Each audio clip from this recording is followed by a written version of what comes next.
इस वीडियो में आप लोग सीखने वाले हैं is, are, am, was, were, been और बिंग का उत्पत्ति कैसे हुआ है। साथ में आप लोग सीखने वाले हैं डू, डज, डिड, डन और डूइंग का उत्पत्ति कैसे हुआ है। साथ में आप लोग सीखने वाले हैं हैव, हैड, हैज का उत्पत्ति कैसे हुआ है। साथ में ये भी आप लोग सीखने वाले हैं कि किस सब्जेक्ट के साथ इज, किसके साथ आर, किसके साथ एम का यूज होता है और किसके साथ वाज और किसके साथ वर लगता है। और साथ में आप लोग सीखने वाले हैं किसके साथ डू, किसके साथ डज लगता है। और आप लोग सीखने वाले हैं किस सब्जेक्ट के साथ हैव और किस सब्जेक्ट के साथ हैज का प्रयोग होता है। तो यह वीडियो थोड़ी सी लंबी होगी, लेकिन पैशंस के साथ देखें, आप लोगों को हमेशा हमेशा के लिए कॉन्सेप्ट क्लियर हो जाएगा। तो चलिए शुरू से शुरू करते हैं। यहाँ पे देखिए लिखा गया है to be. To be verb है, मेन रूप है वर्ब का। टू बी का हिंदी होता है होना। हर एक वर्ब का जो वर्ब होता है उसके 5 रूप होते हैं। मॉडल्स को छोड़ करके वर्ब के 5 रूप होते हैं, जैसे play, played, played, playing, plays, go, went, gone, going, goes. उसी तरीके से बी वर्ब का भी 5 रूप होता है।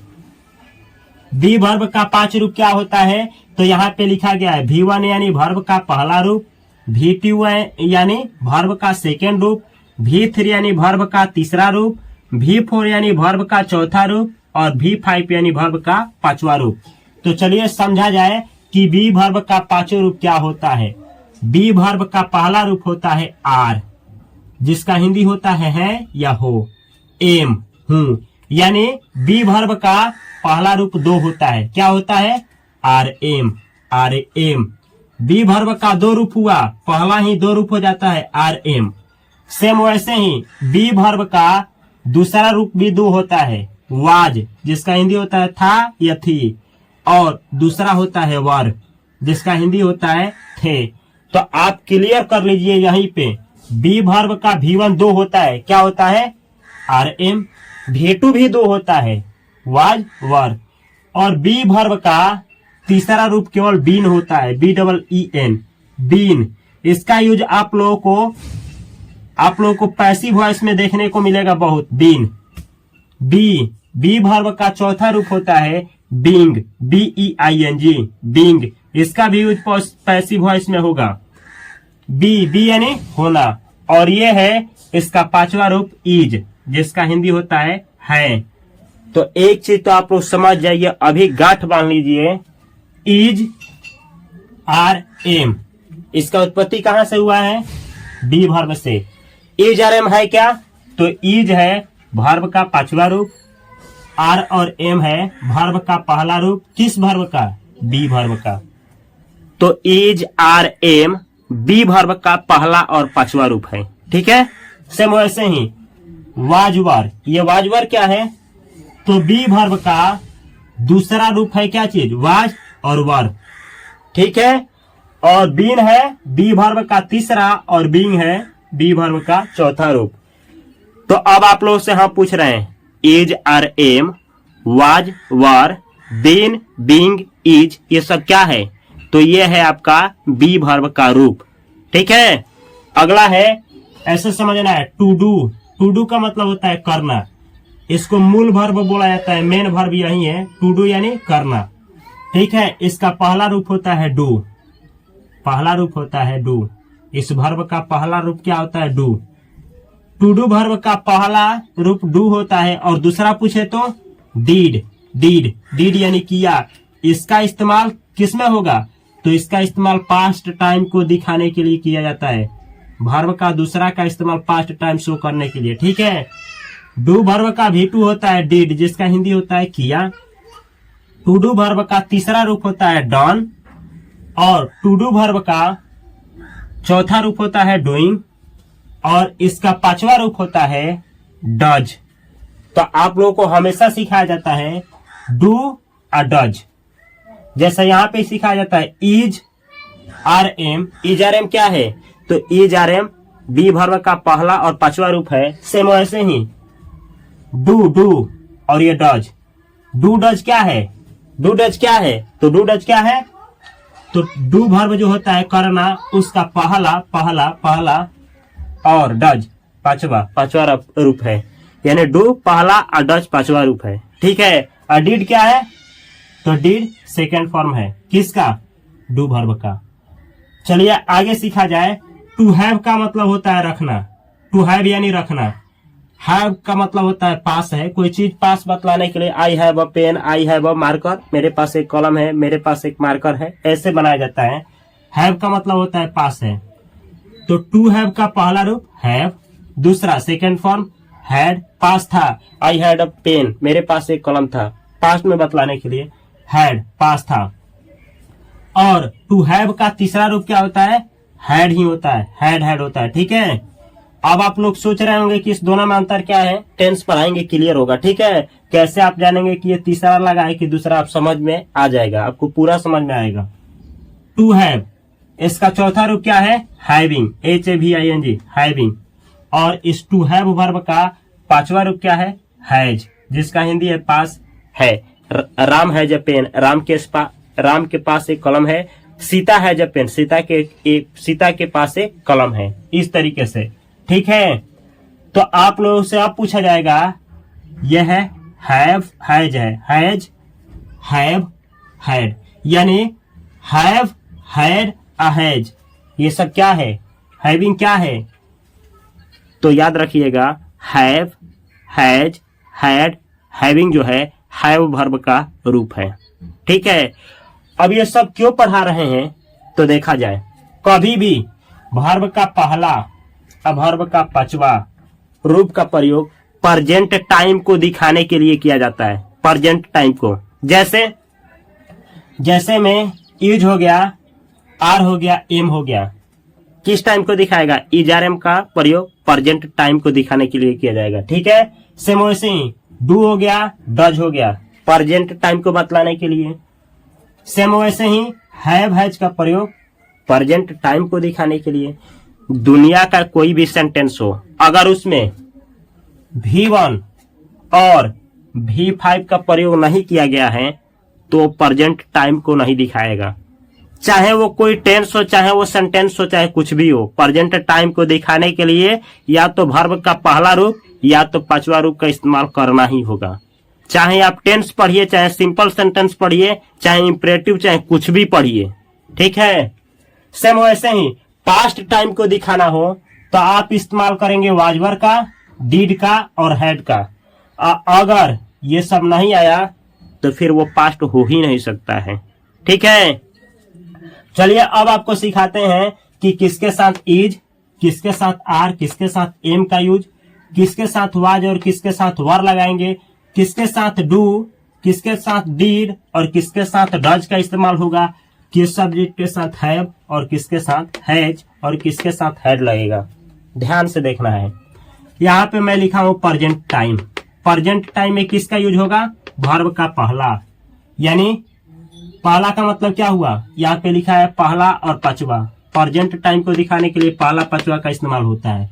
पहला है आपका ये वाला और पांचवा है ये वाला, यानी इज, आर एम, डज है और डू है, यानी डू डज, हैव, हैज। सीखने को क्या मिला कि ये और ये इसका यूज को ही प्रेजेंट टाइम शो करता है। V1 V5 का उपयोग प्रेजेंट टाइम को शो करने के लिए होता है। तो चलिए सीखा जाए कि कहाँ पे आप लोग ERM लगाएंगे, किसके किसके साथ में ERM लगता है। उसके बाद आप लोग समझेंगे किसके साथ डू, किसके साथ डज लगता है, तब सीखेंगे किसके साथ है, किसके साथ हैज लगता है। ध्यान से देखना है इस वीडियो को। यहाँ पे मैं लिखा हूं आई। आई का हिंदी होता है मैं। लड़का हो चाहे लड़की हो, कहना हो मैं खेलता हूं, मैं खेलती हूं। आई का अंग्रेजी आई मतलब होगा मैं के लिए आप आई का प्रयोग करेंगे। ठीक है। आई, तो आई के साथ इस तीनों में से कोई लगाना हो ERM में से तो हमेशा लगता है एम। आई के साथ एम लगता है। एम का मतलब होता है हूं। तो आपको याद रखना है आई के साथ क्या लगेगा? एम। ठीक है। सेम वैसे ही का मतलब होता है वह, कोई मेल। सी का मतलब वह, कोई फीमेल यानी लड़की या कोई औरत। सेम वैसे ही दिस यानी यह, दैट यानी वह। दिस का प्रयोग एक चीज को दिखाने के लिए, दैट का प्रयोग एक चीज की तरफ संकेत करने के लिए किया जाता है। एट यानी या फिर राम किसी एक लड़के या लड़की का नाम हो, जैसे राम, ही, सी, दिस, दैट, एट, चाहे किसी आदमी का नाम हो, उसके साथ आप लोग हमेशा इसमें से इज का प्रयोग करेंगे। मतलब ही के साथ इज, सी के साथ इज, दिस के साथ इज, दैट के साथ इज और एट के साथ इज, और एक कोई भी आदमी का नाम हो उसके साथ इज। ठीक है। सेम वैसे ही इज का मतलब क्या होता है। सेम वैसे ही यू का मतलब होता है आप या आप लोग, तुम या तुम लोग या तुम। ठीक है। दे का मतलब होता है वे या वे लोग, और वी का मतलब होता है हम या हम लोग। और दो आदमी का नाम आ जाए, जैसे राम एंड रवि, दो आदमियों का नाम एंड से जुड़ करके आ जाए, राम और रवि जैसे है, तो इन सब के साथ यू के साथ आप क्या लगाएंगे, आर लगाएंगे। दे के साथ आर, दो आदमी का नाम एंड से जुड़ा है उसके साथ आर, वी के साथ आर। तो सीख जाइए, यू, दे, दो आदमी का नाम एंड से जुड़ के आए वो, और फिर वी, इन सब के साथ में हमेशा लगाएंगे आर का मतलब होता है। ठीक है। तो आशा करते हैं कि आई के साथ am, he, she, this, that, it और कोई आदमी का नाम एक हो उसके साथ इज, यू, दे, दो आदमी का नाम एंड से जुड़ करके आए अभी, इसके साथ में आर का प्रयोग करेंगे। समझ में आ गया होगा। अब चलिए समझा जाए किसके साथ डू और किसके साथ डज लगाएंगे। तो एक बार मैं यहाँ पे सबका हिंदी बतला दिया हूँ कि किसका हिंदी क्या होता है, इसको नोट करना है और याद करना है ताकि जीवन में कभी भी दिक्कत आपको ना आए। आई के साथ डू डज में लगाना हो तो आई के साथ आप डू लगाएंगे हमेशा। ही के साथ लगाना हो तो डज, सी के साथ डज, एट के साथ डज, दिस के साथ डज, दैट के साथ डज। और कोई लड़का या लड़की या मर्द का या औरत का नाम हो, एक नाम हो, जैसे रानी, गीता, इसी तरीके से रवि, राहुल, कुछ भी एक नाम, तो उसके साथ डज। तो ये चार्ट को याद रखना है, ही, सी, एट, दिस, दैट और कोई भी नाम हो उसके साथ डज लगता है। सेम वैसे ही यू, दे, वी और दो आदमी का नाम एंड से जुड़ करके आए तो उसके साथ डू लगता है, जैसे you do, they do, we do, Ram and Ravi do, इस तरीके से डू। ठीक है। और दो से अधिक भी नाम आएगा तो उसके साथ डू ही लगेगा। अब चलिए समझा जाए कि हैव किसके साथ हैज, हैव किसके साथ, हैज किसके साथ लगता है। आई के साथ have, he, she, it, this, that और कोई एक आदमी का नाम हो, इन सभी के साथ हैज लगता है। He has, she has, it has, this has, that has, Ram has, इन सब के साथ हैज। और यहाँ पे समझना है, यू के साथ, दे के साथ, वी के साथ और दो आदमी का नाम एंड से जुड़े, इन सब के साथ हैव लगता है। मतलब you have, they have, we have और राम एंड रवि हैव या रानी एंड रवि हैव, दो आदमी का नाम एंड से जोड़िए, हैव लगाइए। ठीक है। तो आशा करते हैं कि आप लोगों को एजआरएम किसके साथ, डू डज किसके साथ और हैव हैज किसके साथ लगता है पता चल गया होगा। ये प्रेजेंट टाइम में यूज होता है। पास्ट टाइम में किसका यूज होता है, पास्ट टाइम दिखाने के लिए बीती हुई समय के बारे में कुछ कहना हो तो V2 का इस्तेमाल। और V2 में कौन कौन आता है देखिए इस चार्ट में, वाज, वर, डिड, हैड। तो किसके साथ ये दोनों लाएगा, किसके साथ ये, किसके साथ ये, यही सीखना है। चलिए सीखा जाए, किसके साथ वाज लगाएंगे, किसके साथ वर लगाएंगे, तो सीखना है। आई के साथ वाज, आई के साथ वाज लगता है। हिंदी वाज का मतलब थाथी होता है।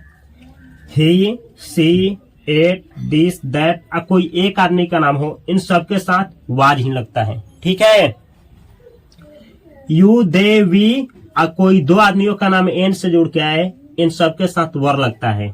ठीक है, वर। तो आशा करते हैं कि वाज वर किसके साथ लगता है समझ में आ गया होगा। तो चलिए समझा जाए किसके साथ डिड लगता है। डिड, डू वर्ब का ये रूप है, सेकेंड रूप डिड। हैड, हैव वर्ब का सेकेंड रूप है हैड। यहाँ पे बी वर्ब में दो रूप था, तो किसी के साथ वाज, किसी के साथ वर लगता था।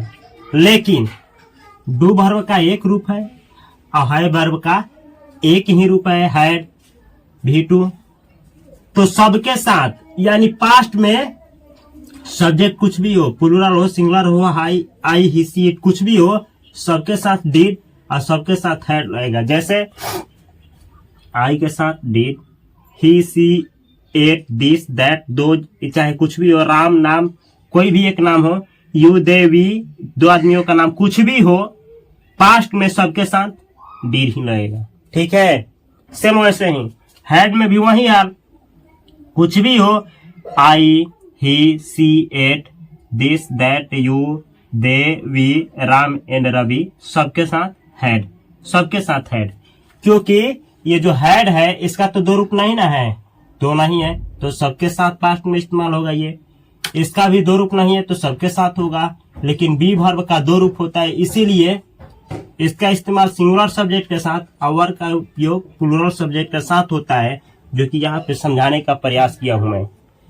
तो ये रहा जिसमें आप लोगों को सिखाया गया है इजारेम क्या है, वाजवर क्या है, किसके साथ क्या लगता है। अगर आप लोगों को इस वीडियो से कुछ सीखने को मिला है तो अपने भाइयों के पास, अपने दोस्तों के साथ इस वीडियो को शेयर करिए। और अगर आप लोग डिटेल में सीखना चाहते हैं, अगर इस वीडियो को आप लोग YouTube को छोड़ करके किसी अन्य प्लेटफॉर्म पे देख रहे हैं तो इस वीडियो को YouTube पे डाला गया है और जो भी कंटेंट है YouTube पे ही प्रोवाइड किया जाता है। अगर आप डायरेक्ट YouTube पे इस चैनल को देख रहे हैं तो इंग्लिश बाय उपेंद्र सर को सब्सक्राइब करिए, इस चैनल को सब्सक्राइब करिए और एक प्यारा सा कमेंट करिए। मैं मिलता हूं अगली वीडियो में, तब तक के लिए आप सभी को बहुत सारा प्यार। Thanks for watching this video.